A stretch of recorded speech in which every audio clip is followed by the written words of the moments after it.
The room around you looks familiar, maybe too familiar. The sunlight hits the same way it did yesterday. The same birds chirp outside your window. Routine, predictability.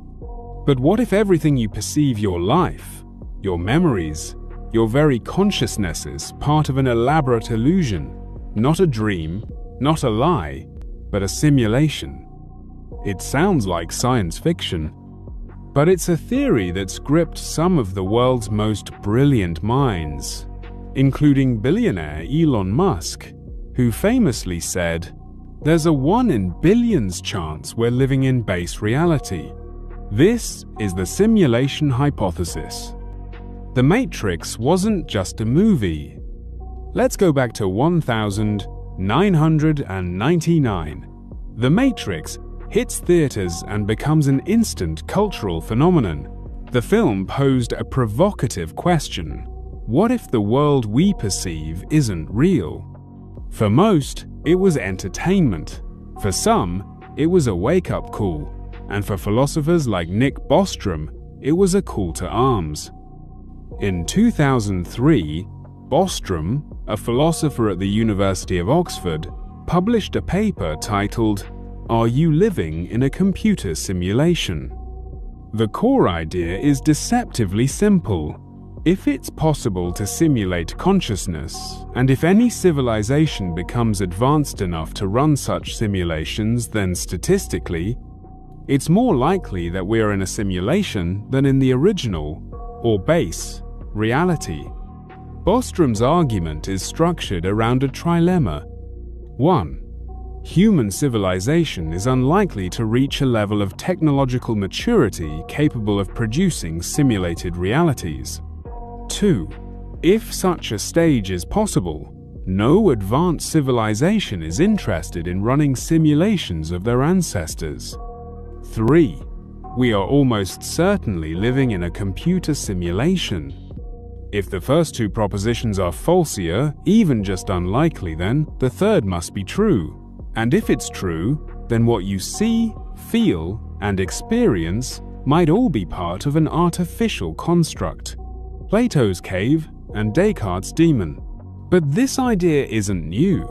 Philosophers have been questioning the nature of reality for centuries. Plato's allegory of the cave described prisoners chained in a cave, watching shadows on a wall, believing the shadows to be the entirety of existence. One prisoner escapes, sees the real world, and realizes the shadows were illusions. What if we are those prisoners, and our senses are the shadows? René Descartes asked, "How can I know that I'm not being deceived by a malicious demon?" He doubted everything until he found one undeniable truth. Cogito, ergo sum. I think, therefore I am. But even Descartes admitted that what we think we know about the world could be a lie. The digital age. Enter AI and VR. Today, we're closer to simulating reality than ever before.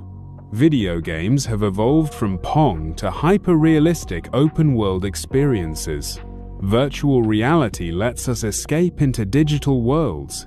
AI can generate human-like conversations, compose music, and even mimic human creativity. Companies like OpenAI and Google DeepMind are pushing the boundaries of artificial intelligence. If our technology continues to advance exponentially, how far are we from creating AI-driven beings who believe they are conscious? And if we can create them, how do we know we aren't them? NPCs and the illusion of free will. In gaming, NPCs non-player characters populate virtual worlds. They have programmed responses and limited awareness. They exist to fill the background, but what if we're the NPCs? Musk argues that our own behavior, patterns, emotions, and decisions could be algorithmically generated. If free will is an illusion if our choices are pre-coded or manipulated, then are we truly conscious, or just executing a script? Philosopher Thomas Metzinger warned that conscious AI might not be far off, and when it arrives, it might look in the mirror and wonder, "Am I real?" But what if that moment already happened hundreds or thousands of years ago, and we are the result?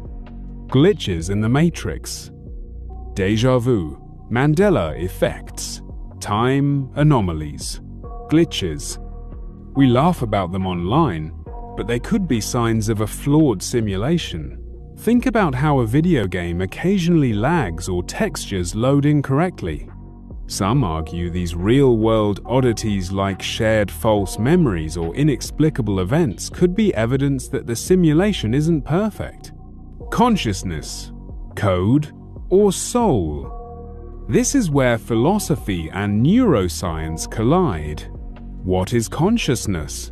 A soul? A byproduct of neural complexity? Or a line of code? Integrated information theory and global workspace theory attempt to explain consciousness through networks of information, but neither can definitively answer why we feel aware. Asterisk. If consciousness can arise from complexity, it can be simulated, and if it can be simulated, it could be copied, reset, deleted. That raises the unsettling idea. What if death is just logging off? The ethics of simulation. If we are simulated beings, what does morality mean? Do we owe ethical treatment to digital entities? And what obligations do our creators have? Philosopher David Chalmers argues that simulated consciousness deserves rights and respect, just like biological beings. The line between real and simulated may be philosophical, not physical. Escaping the simulation. Can we break free? Some technologists believe that if the simulation exists, there might be ways to reach the base layer by hacking the code, altering reality through sheer will, or reaching a higher state of awareness. Transhumanists even suggest uploading our minds into more advanced simulations, an idea that merges religion with technology. Digital heaven, reincarnation as a new avatar, nirvana through code. Faith, philosophy, and final thoughts. Maybe this theory isn't about discovering that we're fake, but realizing that the boundary between real and unreal is blurrier than we thought. Plato, Descartes, Bostrom, Musk, they each point to the same unsettling truth. Reality might not be what it seems. But whether we're simulated or not, we still experience joy, pain, love, fear. We still search for meaning, and that quest, simulated or not, is very real. Because even if we're in a program, we are still players in the game. So ask yourself, if life is a simulation, are you playing it passively, or are you ready to take control of your code? If this video made you question your reality, you're not alone. Comment "awake" if you're still with us, and click the video on screen to dive even deeper into the mystery of consciousness and illusion. Thanks for watching. You wake up. Your alarm blares. The room around you looks familiar, maybe too familiar. The sunlight hits the same way it did yesterday. The same birds chirp outside your window. Routine, predictability. But what if everything you perceive, your life, your memories, your very consciousness, is part of an elaborate illusion? Not a dream, not a lie, but a simulation. It sounds like science fiction, but it's a theory that's gripped some of the world's most brilliant minds, including billionaire Elon Musk, who famously said, "There's a 1 in billions chance we're living in base reality." This is the